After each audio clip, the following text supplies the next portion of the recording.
So without further ado, I'm going to go ahead. I think you guys have read the bios of Adam and Deedee. They're fantastic folks. So glad they can be with us tonight. And I'm going to turn this over to you, Deedee, and I'm going to hide my picture. All right, let me go ahead and share my screen. Just want to make sure everybody is seeing what I'm seeing. It should be a slide deck there with a little kangaroo on there. Yep. Good to go. I'm going to be looking over here because that's where my slide is. I have two screens. So if it looks like, if you look at my ear the whole time, you know, put in the chat if you see something funky happening with my ear. Otherwise, we're just going to go ahead and get started. So we're going to dive into the just a bit of the research because there's a lot around the science of reading. I'm going to give you 4 tips for reading instruction, and I'm going to give you some activity and ideas to reinforce and practice these skills in your own classroom. So what we know is that 1 in 5 students, or 15 to 20% of the population, has a language-based learning disability. We also know that 38% of all 4th grade students are below basic in their reading skills, and they are at or below the 40th percentile for their age group. That's a huge discrepancy. If 15 to 20% of the population has a diagnosed language-based learning disability, and 38% of the 4th graders are not meeting their expectations, that difference are those students who are not identified and yet are not progressing, right? So those could be students who are like moderately struggled, not enough that there would have been testing to be done, but enough to know that they are not being successful with the way that we have historically taught reading. Dyslexia is the most common of all language-based learning disabilities. 70 to 80% of those students with a language-based learning disability most likely has dyslexia. It's not a problem of intelligence or laziness or vision or reading letters backwards. In fact, people with dyslexia see things just like everyone else. Those with dyslexia have trouble processing and manipulating sounds. The facts are that 1 in 5 people have dyslexia, and children do not outgrow dyslexia. However, dyslexia can be remediated with the right type of instruction.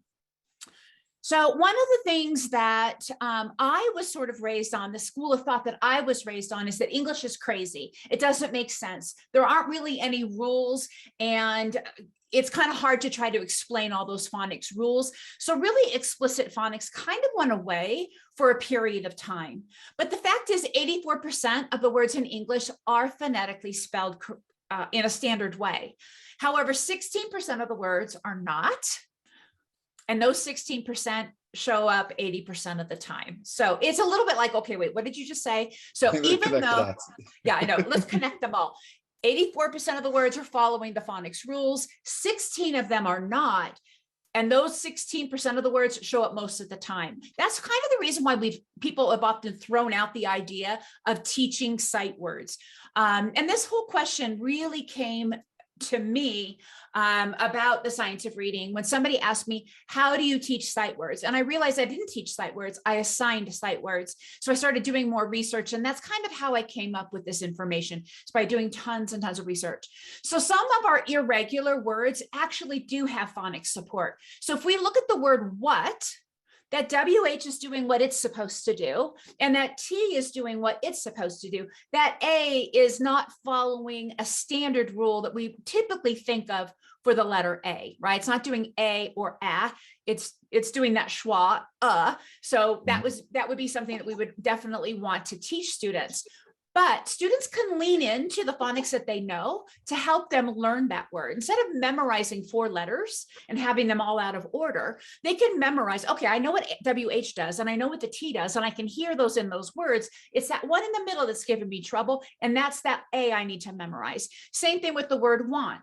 W is doing what it's supposed to do. The N is doing what it's supposed to do. The T is doing what it's supposed to do. That A is that, again, that schwa, which is kind of fun to say.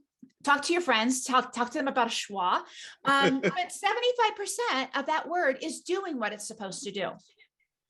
So the whole word method, meaning emphasis, may serve a student adequately up to about the 2nd grade, but failure to acquire and use efficient decoding skills will begin to take its toll in reading comprehension by grade 3. And that's exactly what that 38% is showing us. Students who do not have that adequate decoding skills, it starts to really show up when we get to that 3rd grade level. So I always think of phonics as the car, but phonemic awareness is the gasoline.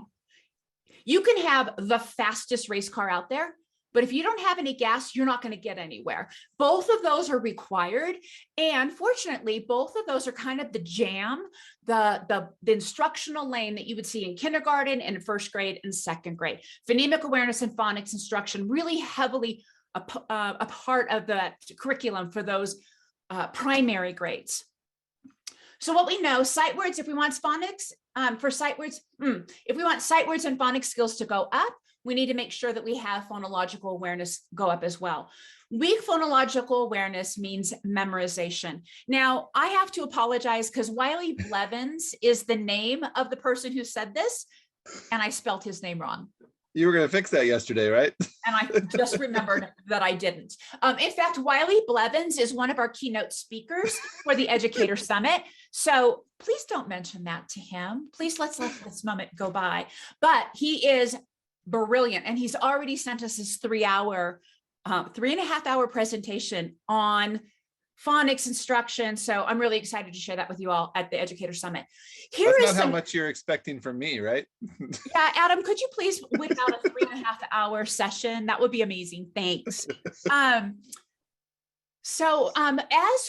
we see in these two charts here, as a student with low phonemic awareness skills, as indicated on the graph on the left-hand side, if they have a low phonemic awareness skill, that's kind of that dotted line that's green, we can see that their word identification is drastically affected, especially as they continue on in the grades.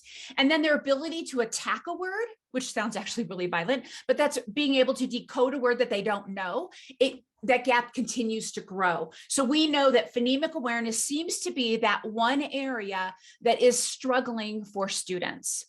So going back to sight words, how do we teach sight words? This is what I used to do. This is the old Deedee Wills. She would sit down with her sight word list, and she would have different highlighters, and I would highlight them in different colors. One color would be for first quarter, second quarter, third quarter. And really my determination of which words I was going to teach were based on what words are they most likely to see in print, or what words are they most likely to see or use in their writing, right? So that was my criteria. And it was kind of haphazard.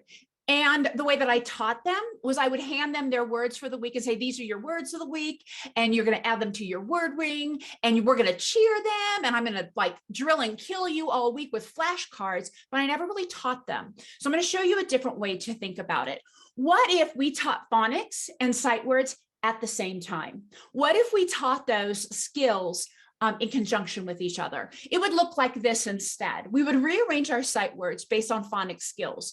So if I'm going to be teaching an open syllable, I could teach me, he, be, we, she, see, no, go, so, all at the same time. And all I need to do is be able to teach a student the difference between an open syllable and a closed syllable. And that, hey, guess what? E makes two sounds, and that O makes two sounds. Well, it makes more than two sounds, but that would be my beginning introduction to those. And instantly, students would have access to being able to decode those words. They don't have to memorize them. They're going to decode them, okay? It used to make me crazy. And, you know, I should have realized if it's making me crazy, I need to do something different. But I would teach my students the word me really early in the year. It would be like in the first quarter. And then like be and we and he might show up in second quarter and so on and so forth. So students would see the word me and they would know it. And then they would see the word we and they'd be like, I don't know that word. And it's like, oh my goodness, it's like almost exactly the same word. So if you teach them together, you're not going to run into that problem, because if you teach them the difference between an open and closed syllable, they're going to be able to access the decoding necessary in order to do that. Okay. No more memorization. Why not teach, if you're having students blend phonemes, 3 phoneme words or CVC words, why not have the word had, dad, can, ran, yes, let, read, get, did, blah, blah, blah. All of those words, they don't need to memorize them because they know how to decode them and they know how to blend and segment sounds. Does that make sense? Let me know in the chat if I am making sense to you. Okay. So I think can you go back one slide though, Deedee? Because I know there's some questions. Can you explain? Sorry. Yep.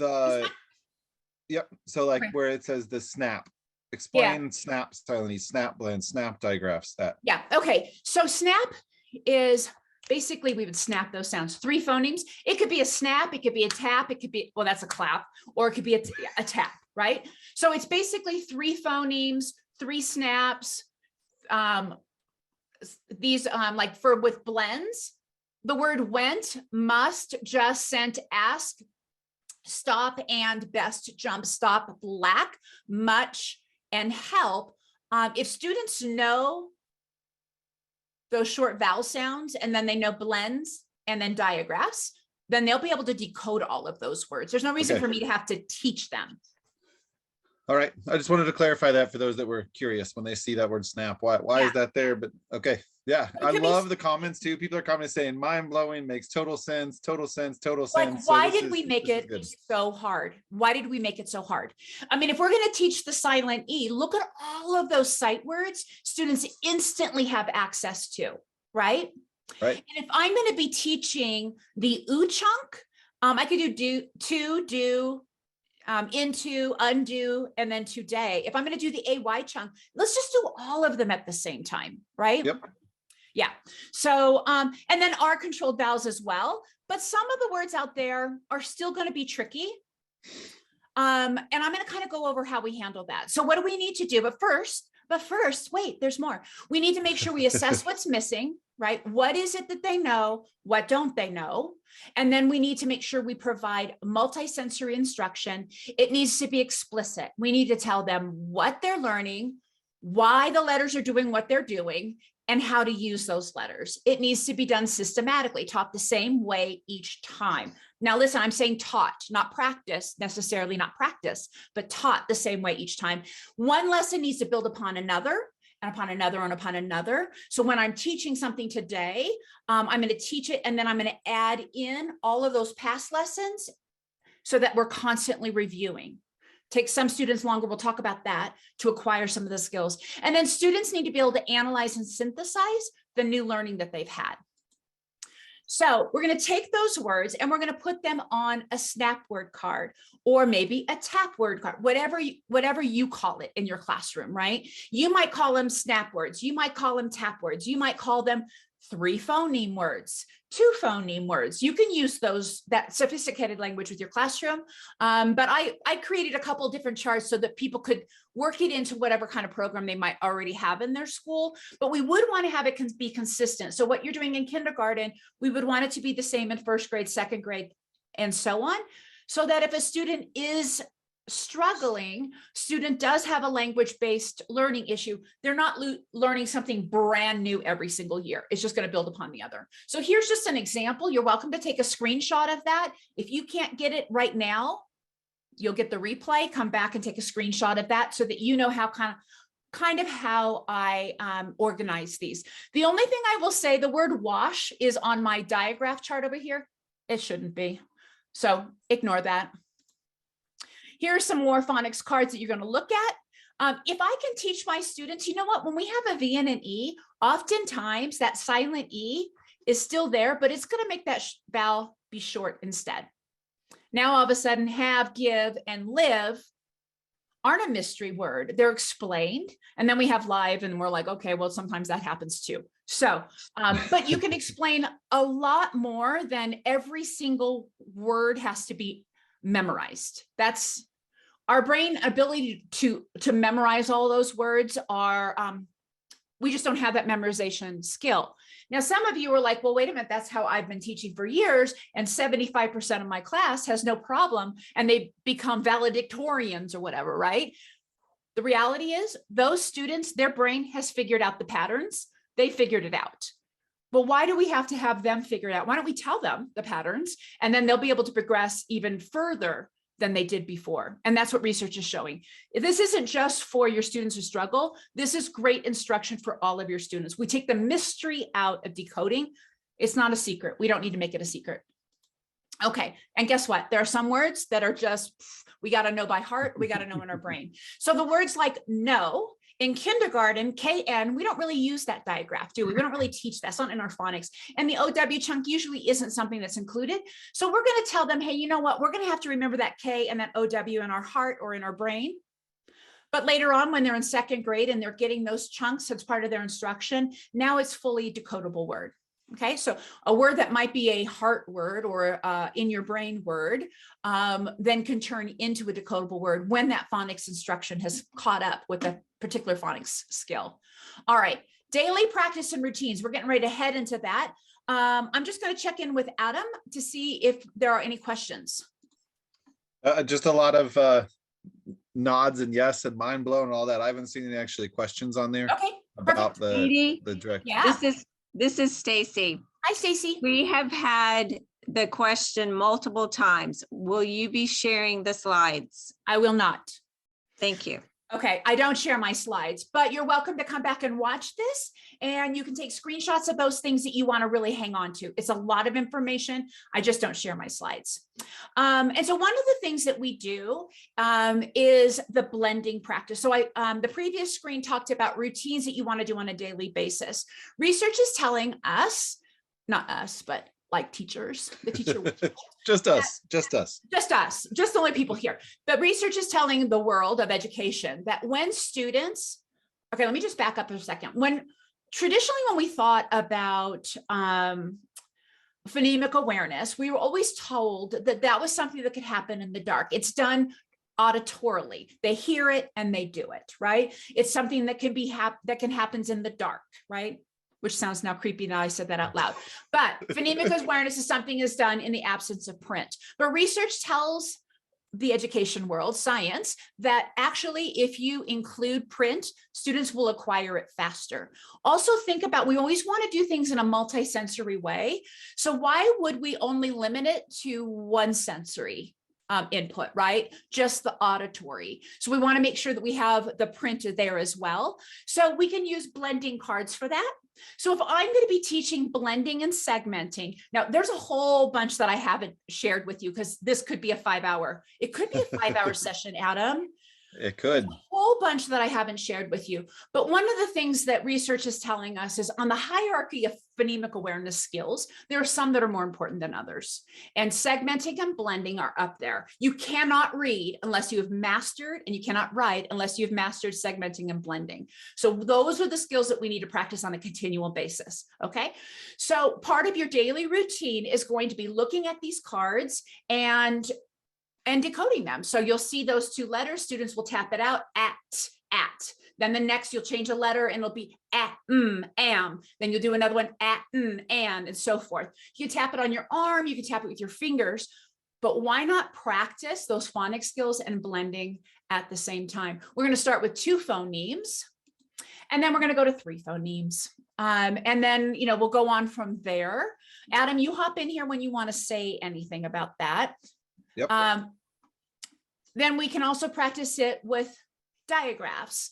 Now you'll want to make sure when you're doing these cards, if you're doing them with these blending cards, that you are paying attention to where the consonants are and where the diagraphs are. We wouldn't want to put, for example, the CK at the beginning because that's not how it works, right? That's not how it works. We wouldn't want instead of the T on this one, instead of being that, we wouldn't want to put an R there because it wouldn't be it would be var, which is actually a pirate word, right? It's a pirate word. So that's okay. But when we're blending, we're not going to be, that's not the skill that we're working on right now, right? So we want to make sure that we're not going to put those letters in a spot where they're not going to act the way that they're supposed to. We wouldn't put a C at the end because the C wouldn't show up there at the end. So we wouldn't want to put a C there. Okay. So we're going to be practicing. And as we continue on with our phonics instruction, the complexity of the blending is going to kind of grow from there. Now for me, impossible. When I was learning, I went through the Orton Gillingham training and I had those cards and I did it on a Zoom call like this. I had the workboard here in front of me and we were trying to blend and they fell off of the workboard and they tumbled to the floor. And I just had this flash of what would happen in my classroom. Those cards, if they fell on the floor, what would happen? The students would be like, I'll help you, Mrs. Wills. And all of a sudden now they're out of order. One, that would happen. I guarantee that would happen more than once a week. I know that would happen. The other thing I would know what would happen was what happened to me during my training. I'm like, where did I put those cards? Where did I put those cards? I knew that this type of instruction takes time. And if I'm spending time on transitions, disaster would happen, just for me. Now for you, that might work out beautifully, but for me, disaster. So instead, I put the routine in a PowerPoint. So we have 15 to 20 letters for sounds. So the routine would go like this. I would show them 15 slides and they would say B says B. Now we got to make sure that we don't make it say ba, right? B. W says W, C says K, and so on and so forth. So we want that automaticity to be there. It wants to be really quick. Then we're going to have some blending, similar to what I kind of already talked to you about. We're going to tap it out. And then we're going to do sight words. The blending is just going to be on phonics we've learned so far, going back 6 to 8 weeks. And the sight words are going to be words for this week. And then we're going to go back 6 to 8 weeks to those previously learned sight words so that we can have some automaticity there as well. Now, Adam. Yeah. I want to first, before we switch over and me show some of the technology, multisensory approach, I want to say for teachers that are looking at this going, oh my gosh, I would love to use this. I can vouch for Deedee that this stuff works wonders. So no, I'm not in a public school classroom doing it. There's 20 kids, but I run a very intensive summer program for some students that really need some extra reading help that come to see me 3 times a week or a few times a week or whatever it may be. And we're doing that. We're doing Not Your Mother's Sight Words every single day. And they've gotten to that routine now. And they've been coming throughout the school year too. So it's not just summer, but now that we're in summer, they come every day. And they know that's the first thing we're going to do is we're going to sit down. I've got my laptop or my panel up and we go through and it's so quick and easy. That's the thing. I think a lot of people hear, oh my gosh, 15 to 20 sounds and blending and sight words. And we think we're going to run out of time, but it goes like that because it becomes such a constant routine, right? And it's just a skill that they just know is going to work. And I got to tell you, and this is not me just saying this because you are my friend, Deedee, but I'm telling you this, it works. Like I have a little boy who has been with me for 2 years now, and I'm seeing so much growth in that routine with him now that we're doing it constantly, and the little books that come along with that and the practice at home. And he's been one who doesn't necessarily want to go home and practice these skills, but now he does. Now he does because he's so excited about it. Well, so the reason we wanted, well, yeah, go ahead. No, I was gonna answer some questions while you're getting your slides up. Okay, yep. Because there was a couple of questions is where do you find all the phonics rules? This is a great book. It's called Uncovering the Logic of English, a common sense approach to reading and spelling and literacy. This one has a great, a great resource there for you. Routines are very, very important. I want to say one thing about why we do this again and again and again, and why we want it to be quick, right? Because here's what happens in the brain of a typical learner. Reading is happening in 3 areas of the brain. There are 3 areas of the brain that are activated. Okay. In a student who has a language-based learning disability, depending on what it is, but let's just say dyslexia, only one area of the brain is being activated. These other 2 areas are kind of asleep. They're not being used. But with this type of instruction, we wake up those areas. Okay. So we're going to do this whole group. That was another question. We're going to do this whole group because not only am I going to strengthen those students who have to build those neural pathways, right? I'm also going to help my advanced learners. It is so quick. You're going to keep pace with about 60% of your class. So 60% of your class is doing really, really well with this. You're right on pace, right? For your students who struggle, there is a very high possibility you will be repeating these lessons in small group for them so that they're seeing it again, okay? And that's kind of where Adam, well, I don't know at what point you're going to talk about that, but this is sort of the gold of Letters Alive because you need that hook, right? You need that hook. And Letters Alive is a great opportunity for that. So I'll be quiet. I'll let you go. No, I'm glad you mentioned that teaching, here, I preach that when I'm out working, doing workshops with teachers. I teach to the top because you do have those kids that on day 1 are ready to start soaring, right? Like they are ready to go. And then you have those kids on day 1 who still don't understand that those 3 little lines make a letter A, right? So I teach here because we're hitting everyone along the way, even with just some exposure to our most reluctant little learners, right? But like you said, you use that word hook because when we think about that teaching and then coming back and coming back and coming back, sometimes I know that's where we struggle as teachers. It's that whole idea of how do we fit this review in for so many kids, or how do we make it something that the kids want to review if, the teaching portion is just over their heads. Well, that's why I was so happy to find this company when I was still in the kindergarten classroom, because it was one of those things that some of my kids did need. So at Alive Studios, the company is very, very, very, I don't know, strict isn't the right word, but adamant in saying like we are a supplemental program, right? Like Deedee mentioned a lot about the teaching side. So Not Your Mother's Sight Word is teach, teach, teach, teach, teach.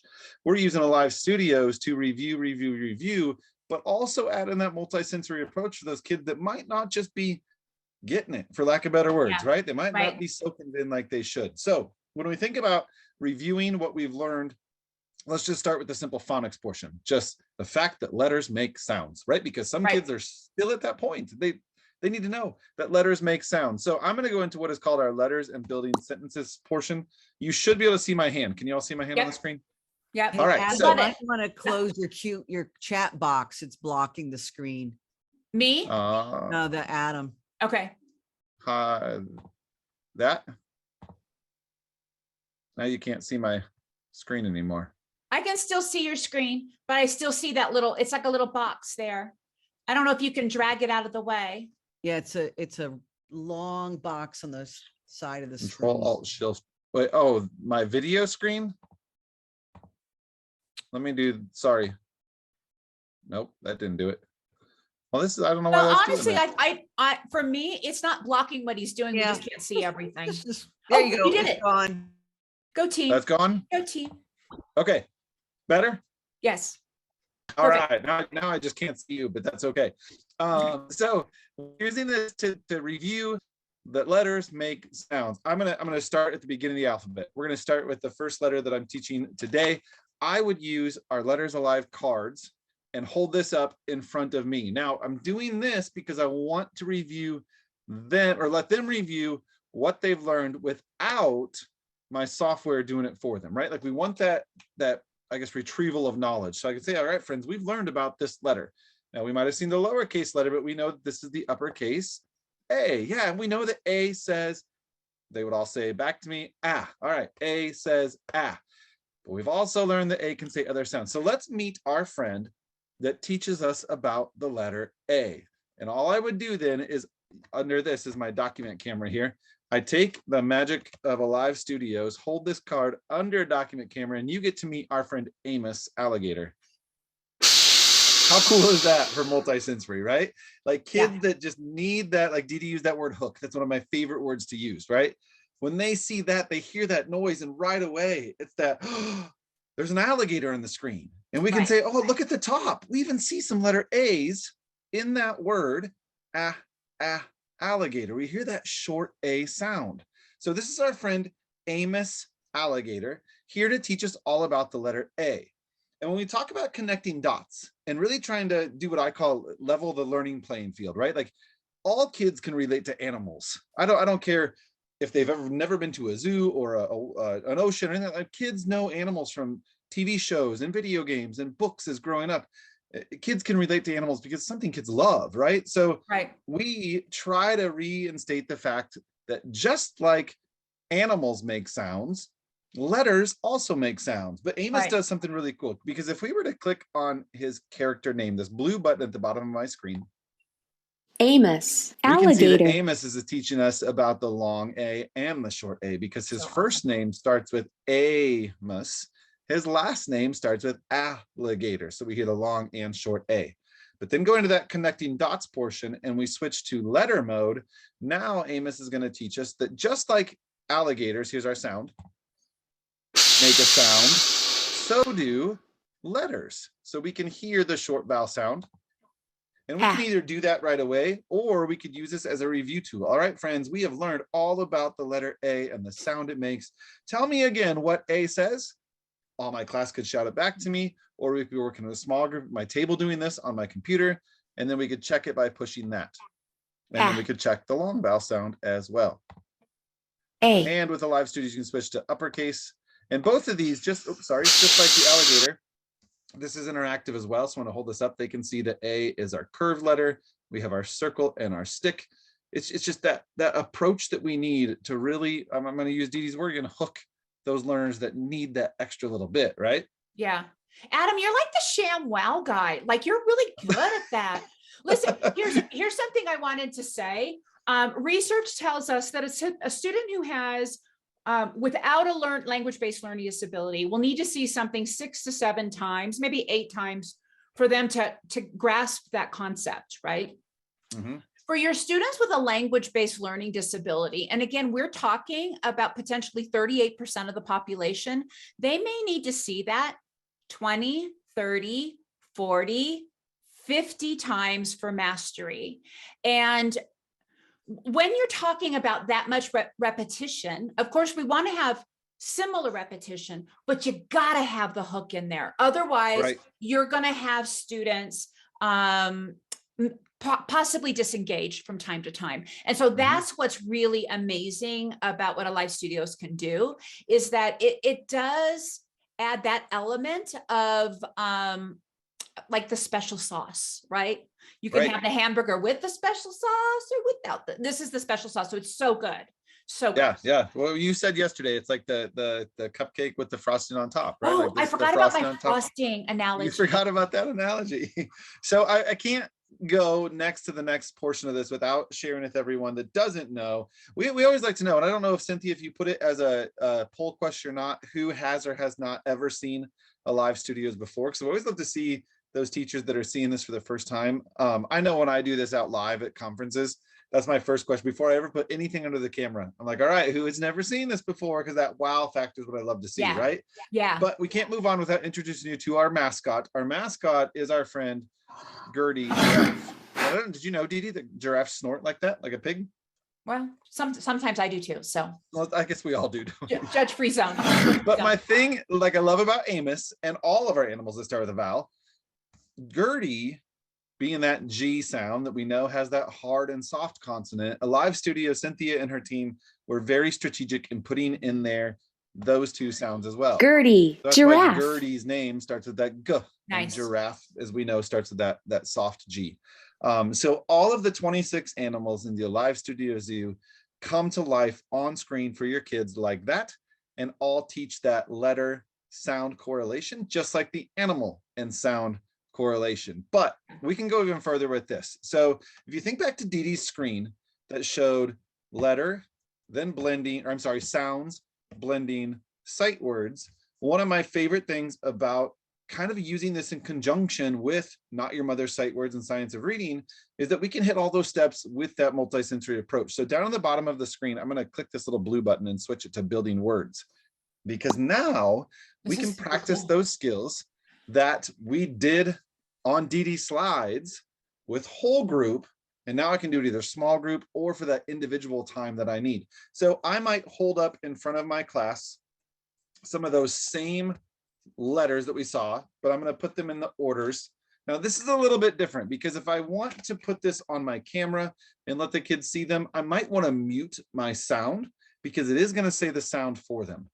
But you do have some of those kids that little hook might help. So in your classroom, you may want to just put up the cards and hold them in front of your students like this for them to see first. So they truly do have to tap it or sand it or snap it out themselves. Right. But with the multi-sensory approach of Alive Studios, when I lay these down, we can see, because we're in the building words module, we're not going to see animals. We're going to see the letter and the sound.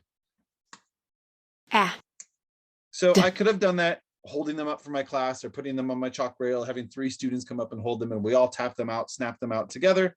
But the cool thing about this is there's kind of a self-check feature built into Alive Studios. Deedee, I know you're going to get to nonsense and or real words, nonsense words here. Right. But one of the things we've done is once the students have tapped that out, and we can use the buttons on the screen to reinforce that. So with my students, if they need it, they walk up there and they tap that button, or I just say, all right, repeat those sounds to me, or what sounds do you see? B, a, d. What word is that? If we push those together, watch. How cool is that, right? Like we can self-check that they knew that that was the word bad. And then Deedee, I know you talked a lot about how you were changing out letters to blend, throughout your slides. So I can very quickly and easily just change one sound. And now we have bag. You're right, friends. That's the word bag. Let's check. Bag. But to reinforce that idea that we do want to teach, because this is important to be teaching nonsense words as well, right? We could put out something like an F, B, A, F. And if we click that together, it's actually not going to build it for the kids because it's not a true word, but we could talk about the fact that baff is a nonsense word. I loved what you said, Deedee, yesterday, except for when you build words like baffle, you need to know that, right? You need to know that, right? It's a great syllable. So that's why we want to make sure that we 2015 Deedee Wills would have said no to nonsense words, but now that I know better, I know I can do better. And nonsense words are really important because we want to have students say, oh, like in the word baffle, not that kindergarten would say that, but the example that somebody sent to me was the teacher had built the word hap, excuse me, H-A-P, hap. And a student said, like happy. And we're like, exactly. That's what we want to make sure that we have them practice. Am I ready to take over again? Yeah, you're going to take over, then we'll come back to some sentences. Yeah, we're going to keep going. All right. All right. You should be seeing my slide deck again. If you don't, let me know. You are So good. here's what we're going to be saying with our students as they're building these. They're going to give us a thumbs up if they're real words, thumbs down if they're not a complete word. And Adam's example is it'll read it forward if it's a real one, and it'll give you a thumbs down if it's a nonsense word. But again, we need to have those nonsense words for words like compact and suspect. So that's really, really important that we expose them to us. One other thing that we do for science, for sight words in the science of reading is we teach them. And this is the routine you would use to teach a word that they have to know by heart. It would start like this. Today we're going to, boys and girls, we're going to look at the word want. Let's go ahead and tap it out. How many sounds do we hear? Want. Slower with the class, but I'm just doing this for time. How many sounds do you hear? You hear 4. Great. I'm going to draw 4 lines on the board. What's the first sound you hear? They're going to say W. What's the last sound you hear? They'll probably say T or T, right? Language is important. I said that wrong. What's the first sound you hear? They should say T, right? And then I would say, what letter makes that sound? And they would say T. Do you hear any other sounds? What letter makes that sound? And eventually we'll end up with W-O-N-T because phonetically that's the way it's spelled, right? We're going to say, fantastic, kiss your brain because you heard all of those sounds. Isn't that amazing? But let me show you something that O is actually an A, and there's a reason for that. You're going to learn all about that later. But for now, you just need to know that in your heart. You have to memorize that. Okay. We're just going to keep it really, really simple. Sorry, could you say that again? My watch. I couldn't hear what you said. Siri wants you to keep it simple. She wants me to keep it simple. I always have to take that off. Anyhow, something that I'm saying there, I think she thinks I'm beckoning her. Does that make sense? Here's what we've done historically. This is what 2015 Deedee Wills did. My students are writing the word of, they write UV, and I say, no, honey, you spell that OF, right? Meanwhile, I say to them all the time, put down the sounds you hear, and then they put down UV, and I tell them that they're wrong. So we're sending these really mixed signals. Instead of saying, oh my gosh, aren't you amazing? You heard those sounds and you put them down. But let me tell you something about the word of. A long time ago, it used to be pronounced off, just like get off the bus, right? But over time, we've changed the way we say it. And now it's said of, but we haven't changed the way we spelled it, which is crazy. We just have to memorize it, right? So you just tell them that little story. And over time, every time, this is called orthographically mapping. Every time you orthographically map this, it's going to build into their students' orthographic knowledge, basically, right? I know that I worked with a group, I went to a school, worked with K-1-2, and I asked second grade teachers, how many of you still have students who spell UV? And every single second grade teacher raised their hand because students have not, their brain has not orthographically mapped that for them. They are still kind of flapping in the breeze saying the rules apply, they don't apply. You tell me what I need to do. So we're going to make it really, really explicit for them. Fourth routine that we want to make sure we're doing is we're decoding reading and encoding writing at the same time.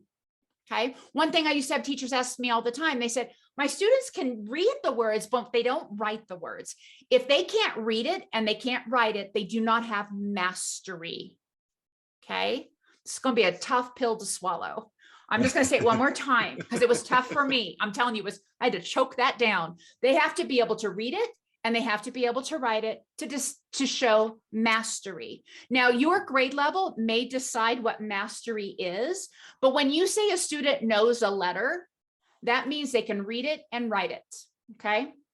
Which is why if there's anybody here with students with speech delays, that becomes such a tough thing, right? Like Yeah. I'm using your, we're on week, I don't know what week we were on today, but I have a little boy that comes to see me that all of his THs are still the F sound, and we're working on it so hard. So I know. on real words, nonsense Right. words, he sees PAF and he goes PAF, PAF. That's a real word. It's like that thing you go down. And I'm like, oh, Yeah. you're close, but you're thinking of a path, and it's Yeah. so hard. It's really hard. Which is why when they're decoding and they're seeing the letters, it's going to really help them connect those a little bit better. And Yes. your speech pathologist will say, yes, do that, Yep. do that, show them that. That's going to help those students as well. That doesn't mean that students get a got it, didn't get it score. There's lots of variations. You can mark down that they have mastered decoding it, right? They can see it and tell you the sound, but they haven't mastered encoding it yet. Or they haven't mastered the path of motion yet, or they haven't mastered all of those things are things that we're striving for. And instead of racing through instruction, we're going to repeat those lessons again and again so that we can build mastery. So part of that is daily dictation. So just to kind of recap, we're going to have those slide decks where they're going to see the letters, they're going to blend letters, and they're going to I don't want to say regurgitate. They're going to read this, not the word I wanted to use. That's a real academic word, isn't it? They're going to read the sight words, okay? Then we're going to do some orthographic mapping, some sight words in there. There's another routine, but I'm not going to go into details. So it's a short routine. And then they're going to be orthographically mapping those words that might be new to them. Then they're going to hear a sound. So I'm going to say, boys and girls, your first sound is and they're going to write on that first box there under 1, they're going to write the letter that they believe makes that sound. Now, meanwhile, in your class, 60% of your students should be able to get this, right? Your 40% who aren't getting it are going to kind of hang out because they know I'm going to be getting this from Mrs. Wills in just a second. I don't need to panic. I don't need to be disruptive. I just need to hang out for a second because she's going to rescue me. Then under the document camera, I'm going to show them the letter and they're going to write it again. Okay. So everybody is participating. You don't get that checked out moment with students. Everybody's engaged. That's the one thing that I have teachers say to me all the time, that they could not believe the level of engagement of those students who typically were disengaged from lessons because they were not on grade level for that particular skill. They were able to still participate. The other thing we're doing is checking the path of motion. We want to make sure that they're following the correct path of motion. Do I need to teach handwriting separately? Yeah, from when we introduce it, absolutely. Do I need to practice it over and over again? No, because we're going to be doing it in our dictation. Okay. Then I'm going to give them some sight words, some blending decodable words like the word can, bat, it could be dim, all those different types of words. So you'll have those, whatever phonics skills you're practicing, we'll want to include them. So if you're doing blends, you'll include those. If you're doing digraphs, you'll include those. If you're a second grade teacher and you're doing CVC with a silent E, you'll include those.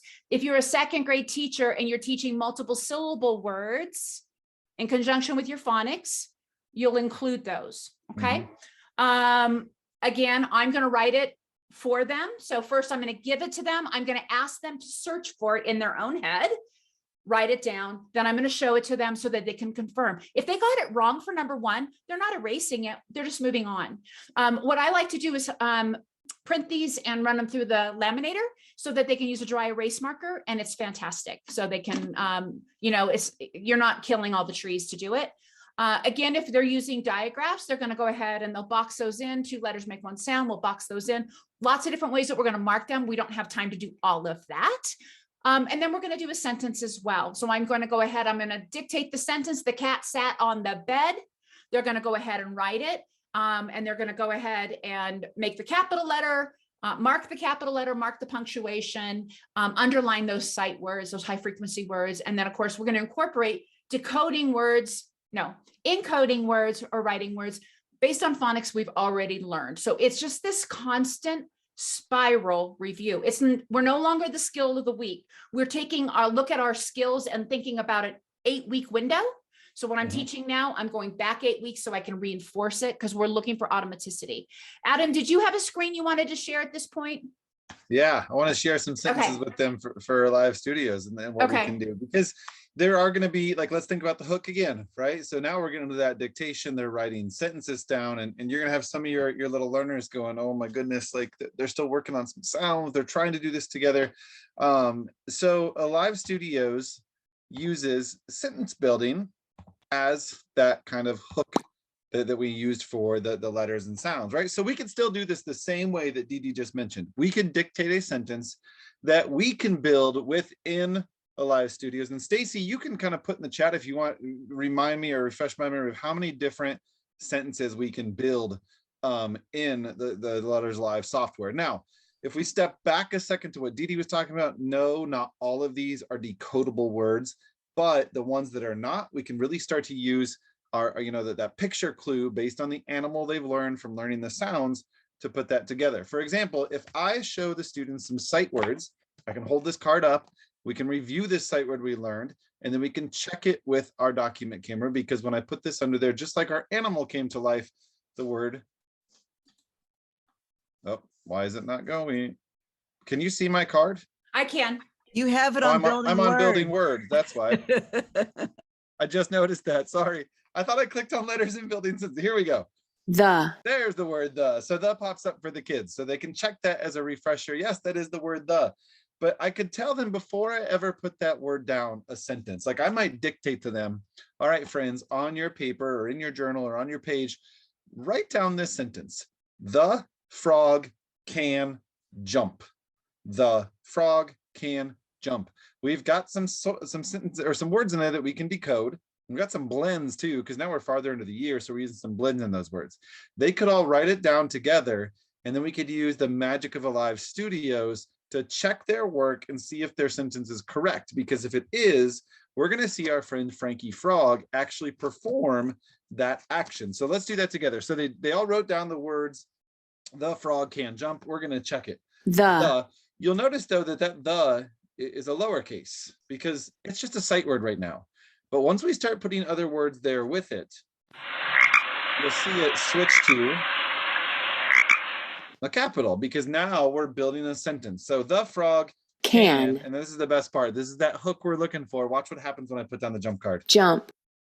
I love that, right? It's so cool for the kids because right away they see, and then we can go back and check. All right, friends, let's look at the top there. Did you use a capital T? We see some spaces between our words, and there's a punctuation right there. We call that Period. a period, right? We know that period is there for us. Now I mentioned the capital letter. If we do this out of order, and maybe they wrote the can frog jump. Can. You'll notice. Jump. Let me take that down. The can. Why is it keeping the T there? It's not supposed to do that if it's an incorrect Can. sentence. Oh, it took the punctuation away. That's why. Jump the can frog. No punctuation. He's not jumping because that isn't a true sentence, right? Jump the can frog. Now, another cool thing is kids love this stuff. They love to see that they did it right, and they love to see what the animals in a live studio zoo can or cannot do. So they might come up with a word. This is a truly decodable word. The frog can. Here's a word they could decode. A snap word, right? Run or run. But do you think frogs run? And if we put this down, we could ask all of our friends, because that might not be something they know. They know frogs can jump. But if we put down run, Frankie says no, because frogs don't run. They're hoppers. They don't run. So we're starting to add a little bit. If that card was a picture of Deedee, I would also be going like, no. That teacher can run. No. The Adam can run. No, not really. No. I like to ride my bike. But I love that Cynthia and her team have put in. I mean, it's so much more than just building a sentence, right? Like the fact that we're learning a little about these animals, we're getting that reinforcement at the top of the screen of this sentence being built. And then there's some really cool ones too. So we know it, like another blend with Adam, can you see me? Can you see me? Because I have my hand raised. Okay. I cannot see you. Okay. I had my hand raised like I had a question. I know you have some more things to show, but I know yesterday we were talking about words that you would use that are not decodable, right? Yes. And go ahead. Do you have the word eat on there? We do have the word eat. Okay. pop gonna that slide down here. And I wanted to kind of revise what I was saying yesterday a little bit, if I can, Yeah. when we were talking about this. right. So you would tell your Eat. students, There he goes. Watch. It's so fun. you know, he's like eating the cockroaches, which is kind of amazing if you had a frog that in your cool, though? class Like, how and you does- had cockroaches.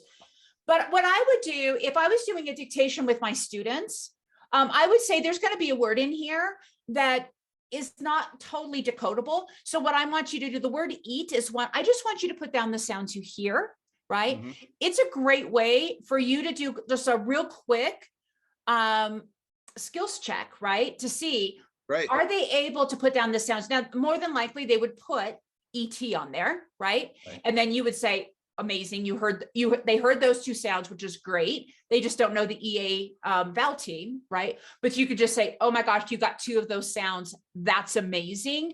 And then say, oh, by the way, this is how we spell it, but I love that you have those two sounds, right? Or like if you had a different animal that isn't decodable, you would just say, hey, the animal's name isn't decodable, but put down the sounds that you hear for alligator, put down the sounds you hear for, I don't know, you have another animal handy? We do. I was gonna say, like, Can. let's put down, here's a good one, because we know they would put down some different sounds. Like they would probably put an F in there, right? Yeah. For dolphin. Oh my God, the dolphin's like amazing. And the She's, dolphin look at her eating. sound too. This is Dana Dolphin. She's pretty fantastic. She is kind of amazing. So, I mean, it is a great way for you to let your students know that they're going to listen for those sounds and put them down. And then, you'll show it to them later. And you could do, especially your high kids, you could say, hey, by the way, PH in kindergarten, you could say to your high kids, PH together, when they're together, it usually makes oftentimes makes the Right. sound, and they'll grab onto that and have it. Your other students would be like, okay.